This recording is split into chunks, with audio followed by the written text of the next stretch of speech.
여러분, 인생을 살아가면서 끊임없이 우리 안에 제기되는 질문들이 있습니다. 인생을 어떻게 살 것인가? 또 내 인생 어떻게 살아가야 하나? 나는 지금 잘 살고 있는가? 혹은 내 삶이 좀 남들보다 뒤처지고 있는 것이 아닌가? 나는 지금 내 나이 또래의 평균 정도는 내가 살아가고 있는 것인가 하는 이러한 많은 질문들이 있습니다.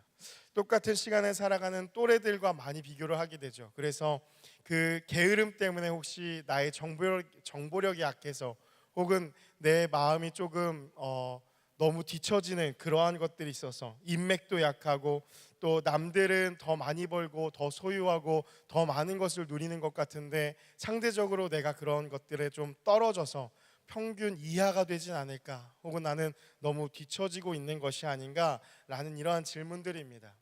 그러다 보니까 우리는 소셜 미디어를 하루에도 몇 번씩 보면서 인플루언서들을 팔로우합니다. 그러면서 그들이 다녔던 곳, 그들이 행한 것 하나하나를 묵상을 하죠. 그리고서 그거를 따라서 하려는 그 마음으로 가득하게 됩니다.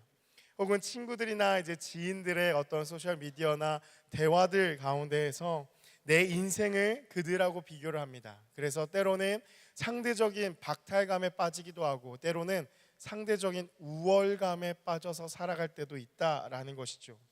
우리는 하루에도 수십 번씩 오르락 내리락 기분의 이 롤러코스터를 타고 살아가는 그러한 삶이 되어버린다라는 것입니다.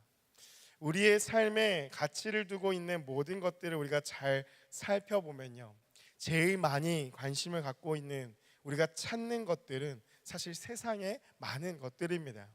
또한 게임, 운동, 스포츠, 주식, 부동산, 여러 가지 나의 노후 대비 이러한 것들에 많은 것을 관심을 두고 살아간다라는 거죠. 근데 이것들의 공통점과 이것들의 결론은 무엇이냐? 나라는 생각들로 온통 가득하다라는 것입니다. 내 기분, 내 생각, 내 앞길, 내 것, 전부 말만 하면 다 나에 맞춰져 살아가는 인생이라는 것이죠. 그러다 보니까 우리는 모두 같은 목적을 두고서 싸워서 그것을 쟁취하고 이겨내려고 한다라는 것입니다. 그래서 우리의 인생을 우리는 경쟁이라고 생각할 때가 참 많다라는 것이죠. 그래서 경쟁 심리로 가득 차 있는 것, 하나님을 떠난 이 세상의 모습에 그 부합하는 단어가 무엇이냐? 바로 경쟁이라는 것입니다. 우리가 지난 시간에 수련을 통해서 말씀도 함께 들었듯이 대표적인 그 경쟁에 나타나는 스토리가 창세기의 가인과 아벨이죠. 죄로 인해서 타락한 그 인간의 그 민낯이 그 아들들에게서 나타나는데, 가인과 아벨, 가인의 마음 가운데 경쟁하고자 하는 그 마음, 내가 더 우위에 있고자 하는 그 마음 때문에 자신의 동생인 아우인 아벨을 쳐 죽이기까지 한 그러한 사건들이 일어난다라는 것입니다. 그렇다면 우리가 생각해 볼 것은 무엇이냐? 우리의 인생은 과연 경쟁인가? 라는 것입니다. 우리의 인생은 늘 경쟁 가운데 살아가는데 경쟁이 과연 우리의 인생의 전부인가? 라는 것이죠. 여러분, 그러나 오늘 읽은 말씀에 보면은 성경은 인생을 경쟁으로 표현하고 있지 않습니다. 성경은 우리의 인생을 경주로 표현을 하고 있습니다. 경쟁이나 경주나 좀 비슷한 거 아닙니까? 같은 거 아닙니까? 조금 다른 포인트가 있습니다. 여러분, 경쟁은 어떤 것이냐면 같은 목적을 두는 것입니다. 나도 이것을 가져야 되고 너도 이것을 가져야 돼서 이것을 얻기 위해서 서로 치고받고 싸워서 이기는 사람이 이것을 얻는 것이 경쟁이라 한다면, 경주는 무엇이냐?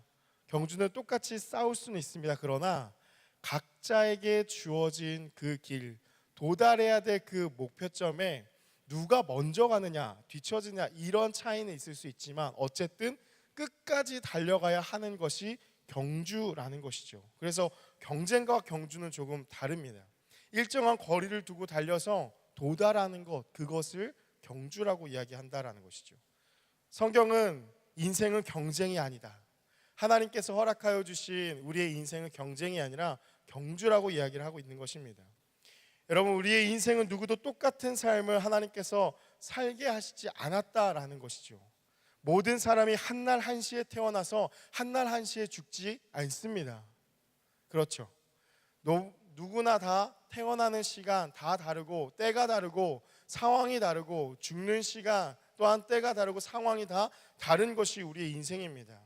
지역도 다르고 환경도 다르고 은사도 다르고 조건 모든 것이 다 다르다라는 것이죠. 이것은 각자에게 허락하신 사명입니다. 그래서 그 사명에 따라서 살아가는 삶이기 때문에 우리의 인생 가운데 그 누구도 경쟁 상대가 아니라는 것입니다. 옆에 있는 사람을 경쟁 상대로 보기 때문에 그로 인해서 가인과 아벨의 마음 가운데 일어났던 것, 시기와 질투가 일어나고 그것이 증폭되면서 살인까지 하게 되는, 그렇게 죄로 인한 타락의 모습이 그러한 모습이었다라는 것이죠. 여러분, 인생은 경주입니다. 달려야 하는 거리들이 다 다르고 출발 시간과 도착 시간이 다 다릅니다. 서로 경쟁하는 것이 아니라 나에게 맡겨진, 나에게 주어진 그 거리를 내가 최선을 다해서 목적지까지 도달해야 하는 것, 그것이 바로 우리의 인생이라는 것이죠. 누구는 짧은 거리를 달릴 수 있고 누구는 긴 거리를 달릴 수 있습니다. 누구는 짧은 인생을 살아갈 수 있고 누구는 긴 인생을 살아갈 수 있죠. 또한 누구나 언제 출발하느냐 도착하느냐도 이제 다르다라는 것이죠. 여러분, 그래서 우리가 꼭 기억해야 될 것은 무엇이냐? 믿음으로 산다는 것은 무엇이냐면, 믿음으로 산다는 것은 인생을 경쟁이 아닌 경주로 살아가는 것입니다. 우리 같이 함께 따라해 볼까요? 경쟁이 아닌 경주로 살아가는 것이다. 그래서 오늘 믿음의 경주를 하는 방법에 대해서 같이 나눠보려고 합니다. 여러분, 운동장을 뛰어야 하는 경기, 이러한 모든 상황의 최적의 조건이 무엇일까요? 그러한 경기, 계주나 이런 것들을 봤을 때 최적의 조건, 어떠한 조건을 가져야 될까요? 우선은 그 선수의 몸이 가벼워야겠죠. 그렇죠? 그 계주하는 마라토너나 이렇게 사람 치고 저처럼 이렇게 이렇게 비대한 사람을 찾기가 힘듭니다. 그렇죠? 마르고 잔 근육이 많고 두꺼운 근육도 안 됩니다. 그냥 잘 달릴 수 있을 정도의 그러한 근육을 가지고서 지구력이 강한 사람이 이 계주에 적합한 몸이다라는 것이죠. 장거리 달리기를 한다든지 아니면 축구 경기와 같은 그러한 경기들을 할 때에 계속 뛰임을 하는 선수들의 어떤 복장은 또 어떻죠? 복장을 보시면 정말 가볍습니다. 경기하는 사람들, 그렇게 뜀박질을 하는 사람들이 검도할 때 입는 그런 옷을 입고서 뛰진 않습니다. 정말 최소한의 가볍고 몸에 바람의 저항을 최소한으로 받으면서 또한 이 몸에 무리가 되지 않는, 땀도 잘 흡수하고 또 잘 배출하고 말릴 수 있는 그러한 소재의 가벼운 옷을 입는 것, 그것이 이 운동장을 뛰어야 하는 선수들의 옷, 또 최적의 조건이라는 것입니다. 믿음의 경주를 하는 방법에 대해서 성경은 우리에게 이렇게 이야기를 합니다. 모든 짐과 우리를 쉽게 얽어매는 죄를 벗어버리고 라고 이야기를 하고 있습니다. 여러분, 무슨 말이냐면 모든 짐과 죄에 얽매인 모습은 바로 하나님을 떠난 세상의 모습이다라는 것이죠.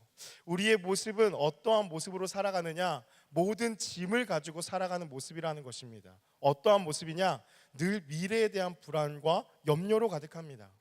그렇기 때문에 내가 지금부터 많은 것들을 준비해서 다 싸질머지고서 살아가야지 어떠한 어려움이 닥쳐왔을 때 그것에 대해서 난 대비할 수 있어 라는 마음으로 모든 것을 다 준비하고 살아가려고 하는 그 압박감, 그 강압적인 마음, 그 부담감, 그 염려와 근심으로 인하여서 우리는 살아가게 된다는 것이죠.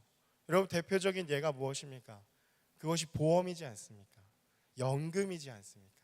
노후에 내 인생이 어떻게 될지 모르겠다는 그 불안함 때문에 그것을 조장해서 계속해서 우리는 보험을 들게 되지 않습니까? 이러다가 갑자기 쓰러져서 심근경색이 오면 어떡해?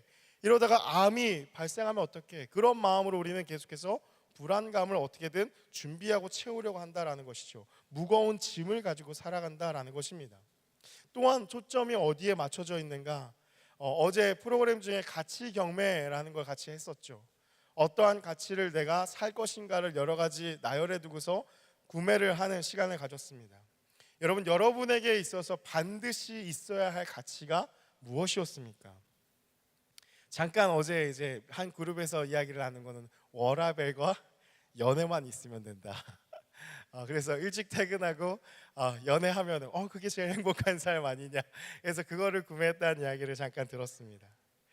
여러분, 더 잘 사는 어떤 라이프 스타일을 구축하기 위해서 선택되는 것들, 여러분 잘 생각해 보시면 결국에는 뭐로 귀결이 되느냐? 나를 사랑하면서 나오는 나의 만족을 위한 것들을 택하고 있진 않았냐라는 것이죠. 이런 것들이 믿음의 경주를 방해하는 바로 모든 짐과 우리를 얽어매는 죄라고 이야기를 하는 것입니다. 마치 뛰물 하는 그 선수가 검도복을 입고 완전 무장을 하고 살아가는 그런 경기에 임하는 것 같이, 그렇게 우리는 지금 인생을 살아가고 있다는 것이죠. 여러분, 그것을 벗어 던지라는 것, 그것이 바로 이 믿음의 경주에 부합한 이 경주를 하는 방법이라는 것입니다. 믿음의 경주를 하는 모습은 어떠한 모습이냐? 마태복음 6장 26절의 말씀인데요, 우리 자막을 통해서 같이 함께 읽겠습니다. 시작. 공중에 새를 보라. 심지도 않고 거두지도 않고 창고에 모아들이지도 아니하되 너희 하늘 아버지께서 기르시나니 너희는 이것들보다 귀하지 아니하냐. 그리고 밑에 34절의 말씀인데요, 너무 중요한 말씀, 제가 읽어드릴게요. 그러므로 내일 일을 위하여 염려하지 말라. 내일 일은 내일이 염려할 것이요 한날의 괴로움은 그날로 족하니라. 여러분, 예수님께서 이 땅 가운데 오셔서 모든 짐과 얽매여 있는 모든 죄를 우리를 원상복구시키시기 위해서 이 땅에 오셨죠. 그래서 우리에게 말씀하시는 것입니다. 공중에 새를 보라. 심지도 아니고 거두지도 아니고 창고에 모아들이지도 않는데 너희 하늘 아버지께서 기르시나니, 너희가 무거운 짐과 죄를 계속해서 붙잡고 살아가는 그러한 삶, 그것은 새가 먹이를 비축하고 똑똑하게 일찍 일어나서 언제 죽을지 모르니까 그렇게 살아가는 것과 같다라는 것이죠. 그러나 새는 그렇게 사냐? 그렇지 않는다라는 것을 비유적으로 예수님이 우리에게 말씀하시는 것입니다. 미래에 대한 불안과 염려는 우리가 할 것이 아니라는 것입니다. 우리의 인생은 치열하게 경쟁하며 쟁취하는 것이 결코 아니다라는 것을 예수님께서 말씀하시는 것이죠. 믿음으로 살아가는 삶은 무엇이냐? 하나님 아버지께서 먹이시고 입히시고 책임지시는 것을 믿는 것, 그것이 믿음으로 살아가는 삶의 방법이다, 자세다라고 말씀하시는 것입니다. 두 번째는 무엇이냐? 모든 짐과 우리를 쉽게 얽어매는 죄를 벗어버리고 인내로서 우리 앞에 당한 경주를 하며 라고 이야기를 합니다. 여러분, 우리가 살고 있는 시대는요, 인내를 하기 싫어하는 시대입니다. 여러분, 기다리는 것을 참 힘들어합니다. 왜냐하면 모든 것이 다 빨리빨리 이루어지는 시대이기 때문에 조금이라도 기다리면은 막 마음속에 화가 나죠. 왜 이렇게 빨리 안 나와? 이러면서 화가 나는 시대가 우리의 시대라는 것이죠.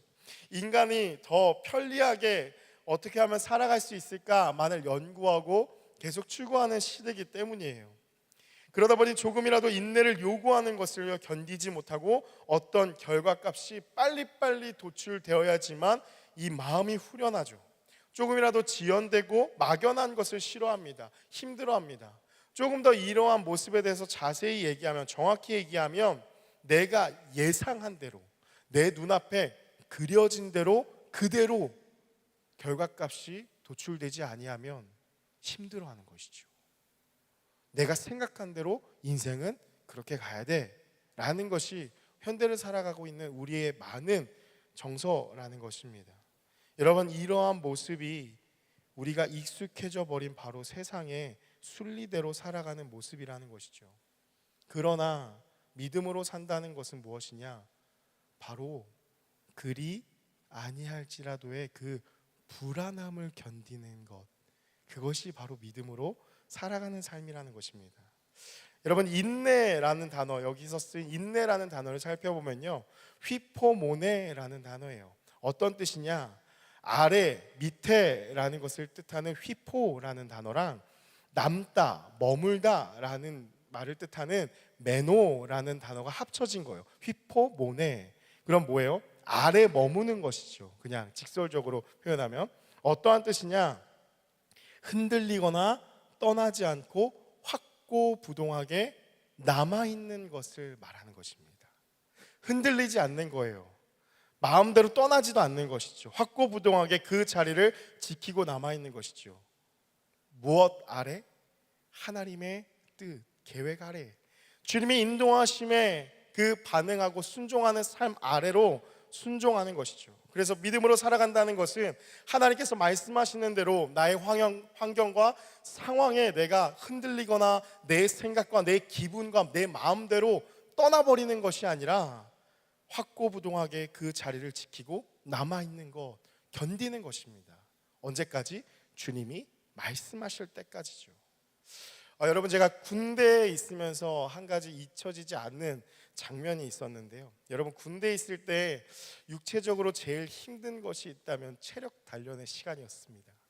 저는 그렇게 좋아하지 않습니다. 그래서 제일 힘든 게 아침에 눈 뜨자마자 꼭 구보를 해야 되는 것과 하면은 기본적으로 3km를 항상 달리거든요. 그리고 또한 그 체력 단련 시간이 따로 있었습니다.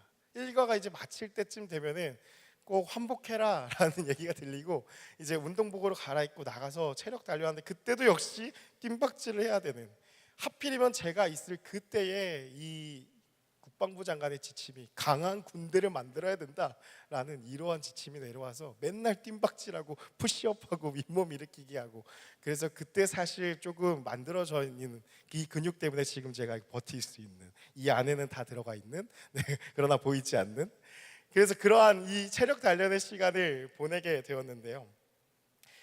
일과를 항상 마칠 때쯤에 사실 오늘은 제발 좀 건너뛰었으면 좋겠다 하는 그런 마음이 있는데, 변함없이 우리의 간부들은 딱 이 알림이가 있었습니다. 이 알림이를 듣고 바로 마이크로 소집 명령을 내리는 것이죠.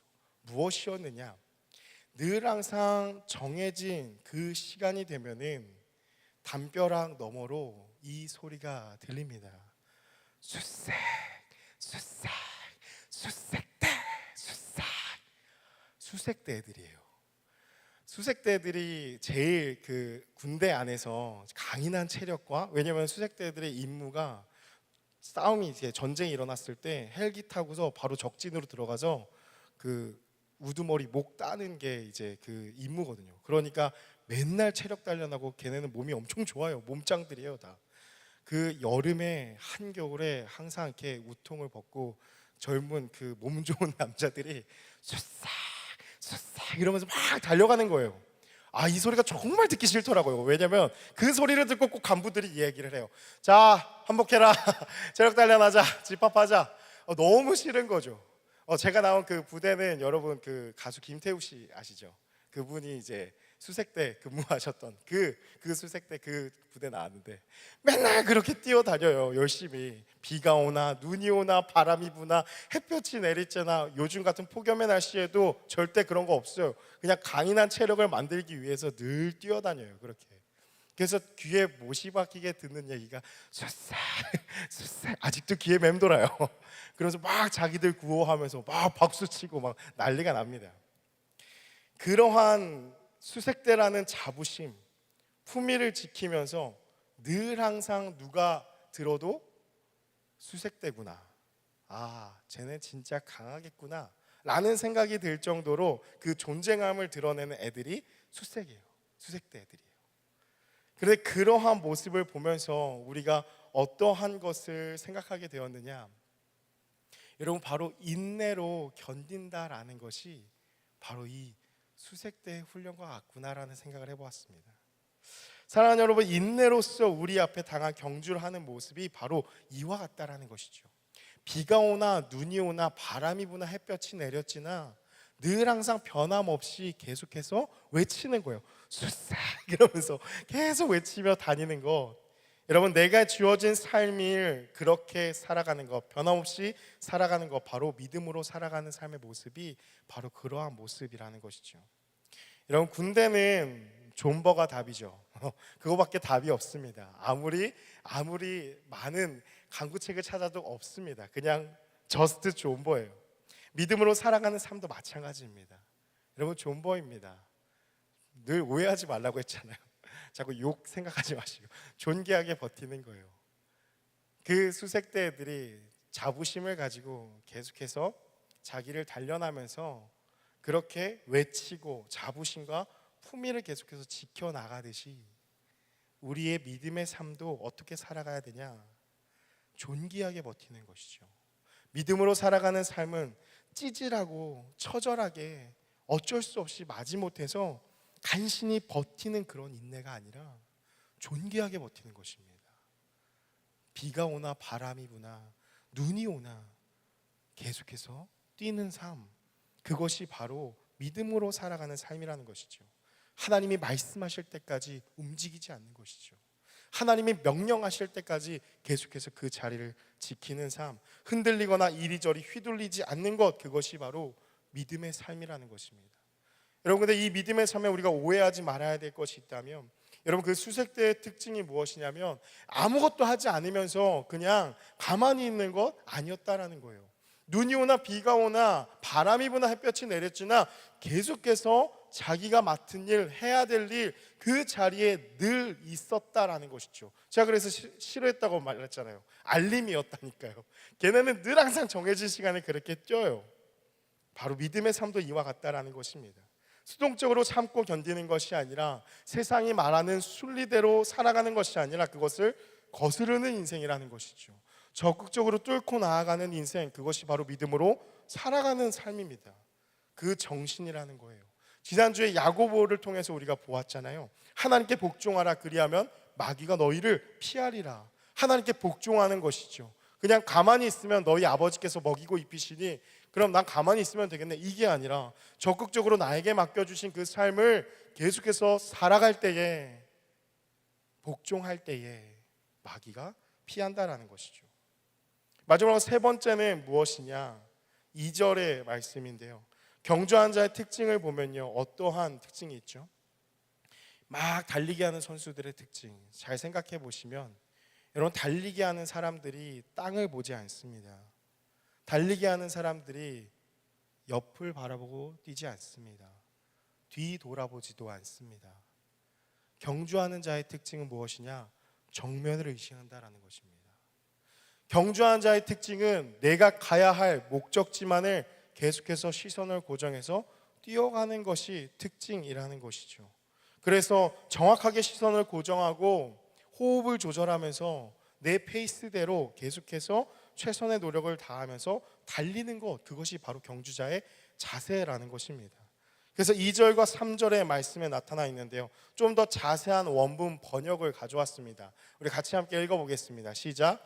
믿음의 창시자이시며 완성자이신 예수님을 바라봅시다.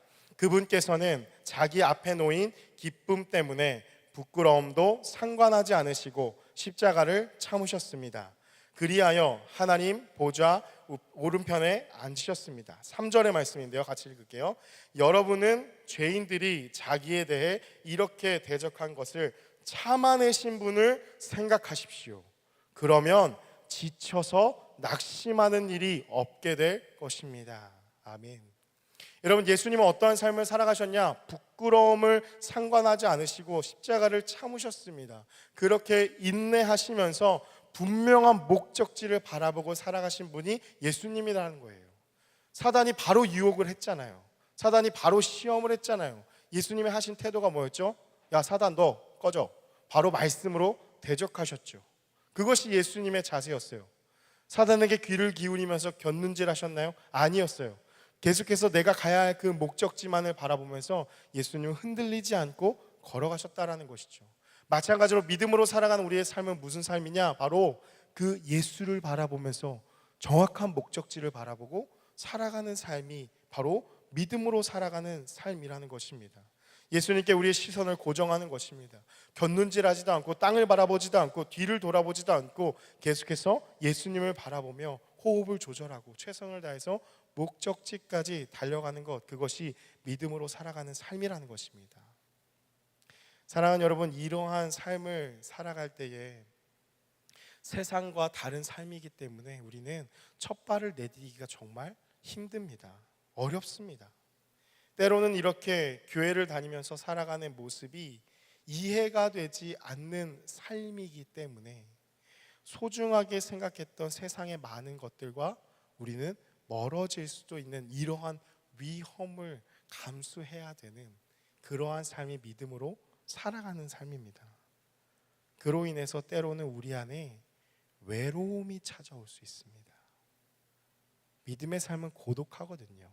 왜냐하면 세상의 순리를 거스르는 삶이기 때문에 외로움이 찾아올 수 있다는 것이죠. 직장에서나 학교에서나 뭔가 홀로 있는 것 같은 그때가 반드시 있다라는 것입니다. 그런데 과연 그때 혼자인가? 여러분, 참으로 놀랍게도요, 히브리서에서는 그렇지 않다고 이야기를 합니다. 오늘 히브리서 이 12장의 말씀에는요, 앞에 믿음장이라고 불리는 이 11장의 결론에 해당하는 부분입니다. 11장에서는 어떠한 내용이 나타나냐면, 믿음은 바라는 것들에 대해 확신하는 것이며 보이지 않는 것들에 대해서 확증하는 것입니다 라고 1절에 빡 박아요.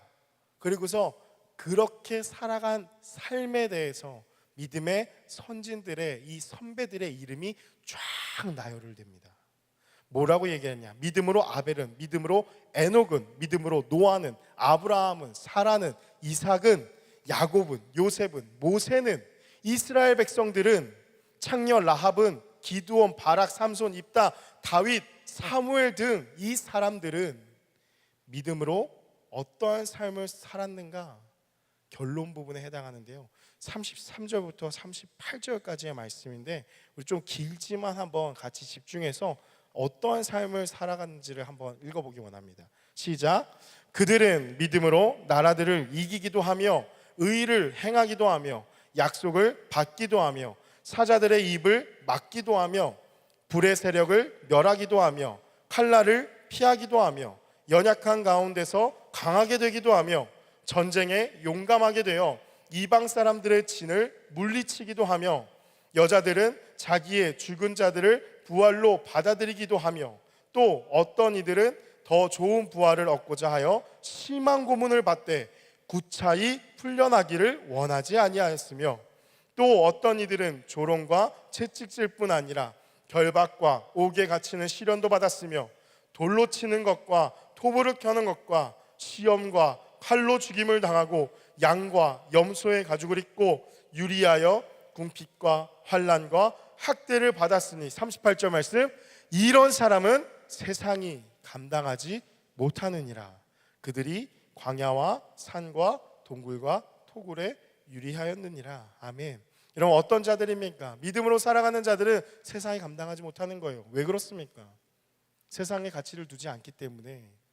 세상 사람들이 생각하는 것은 분명히 이것을 같이 경쟁해야 되는데, 원해야 되는데, 뭔가를 건드렸으면 같이 싸움이 날 때 어떻게 돼요? 그것에 예민하게 반응하고 으르렁 대야지 같이 싸울 맛이 나잖아요. 그렇죠? 어떨 때 우리가 싸워요. 싸울 맛이 나요. 딱 건드렸을 때 뭔가 반응이 있어야지. 딱 걸렸다. 그리고서 막 싸우는 거 아니에요. 근데 바라보는 가치가 전혀 다르니까 건드려지지가 않는 거예요. 세상에서는 돈과 명예와 사람이 소유하고 싶은 많은 쾌락과 정욕을 위해서 늘 항상 그것을 쟁취하기 위해서 서로가 싸워야 되는데, 이런 것들에 전혀 관심이 없는 사람들, 바로 믿음으로 살아가는 사람들이라는 것이죠. 세상의 순리를 거스른 자들인 것입니다. 이들은 지금 우리가 살아가려고 한 삶을 먼저 살아간 자들이 바로 우리 믿음의 선배들이라는 것이죠.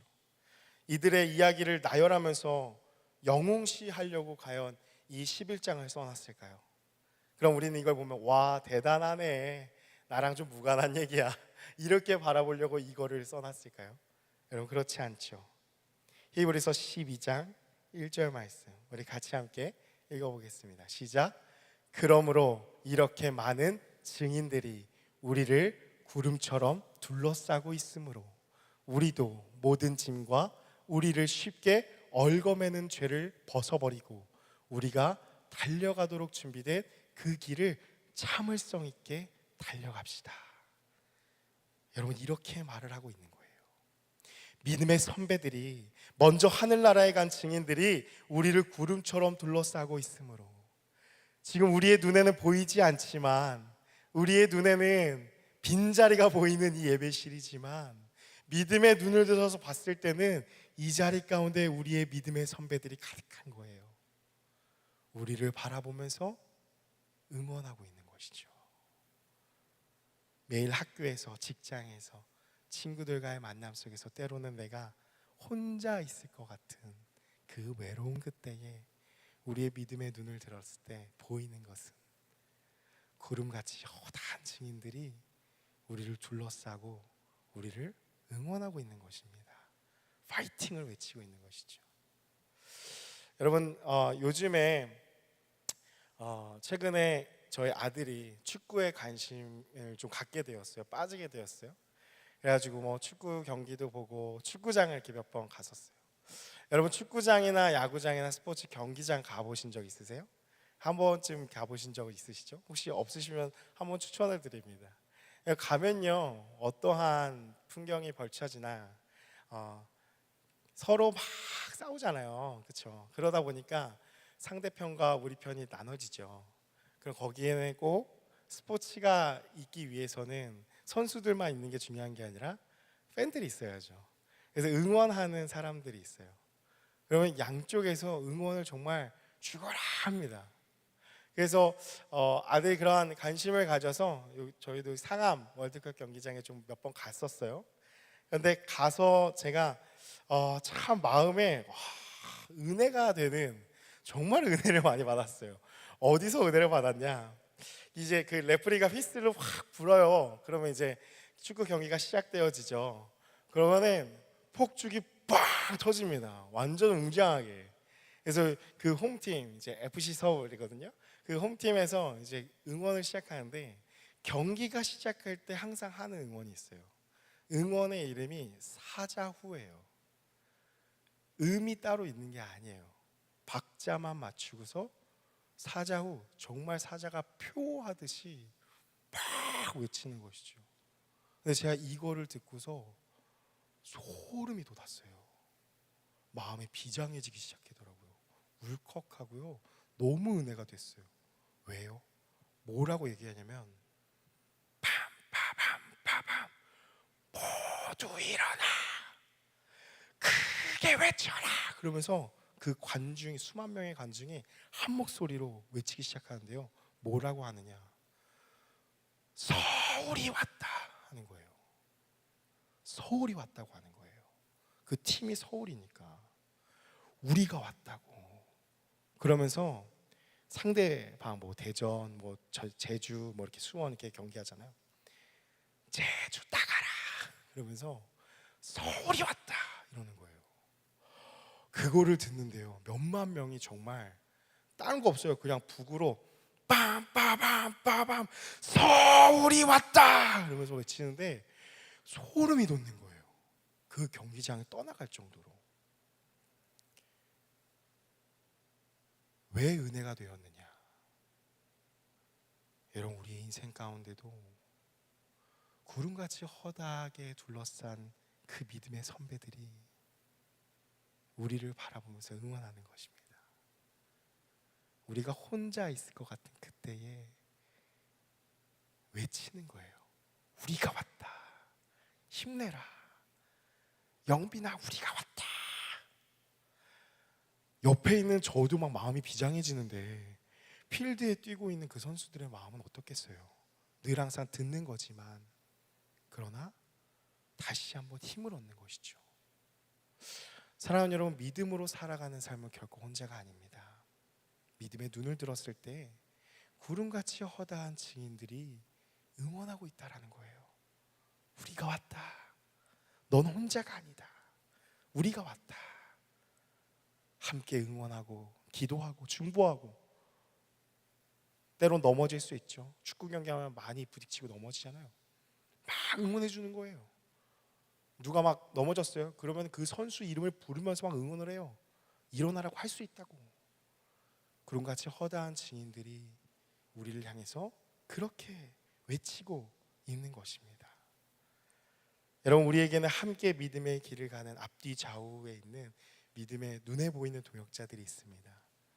그런데 또한 우리가 혼자 있는 것 같은 그때에 좌절하거나 무너지지 않아도 되는 것은 구름같이 허다한 증인들이 우리가 믿음의 삶을 살아갈 수 있도록 응원하는 자들이 있다라는 것입니다.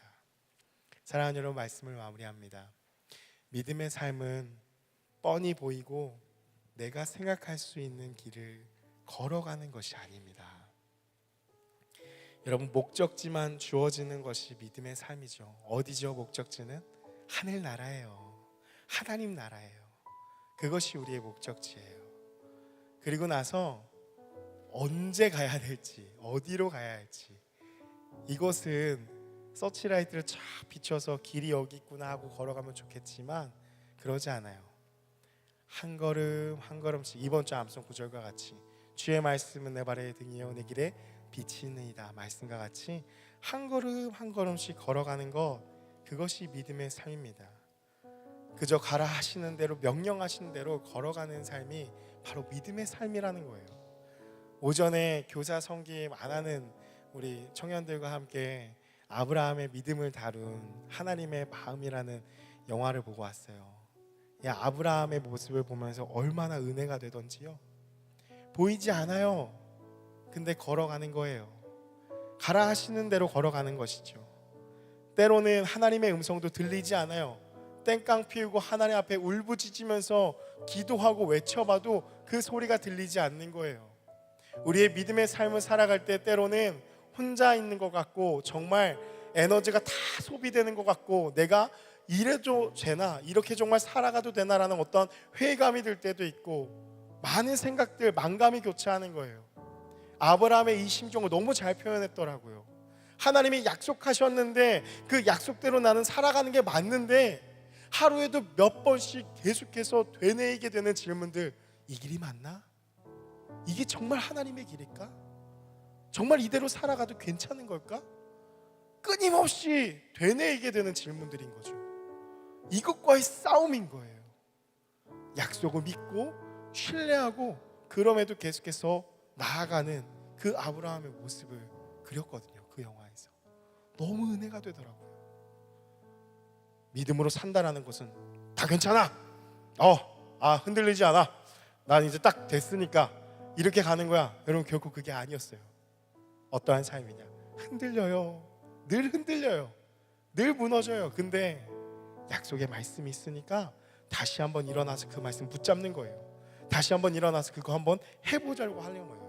여러분, 그것이 바로 믿음의 삶이다라는 것입니다. 하나님께서는 우리를 믿음의 삶으로 부르십니다.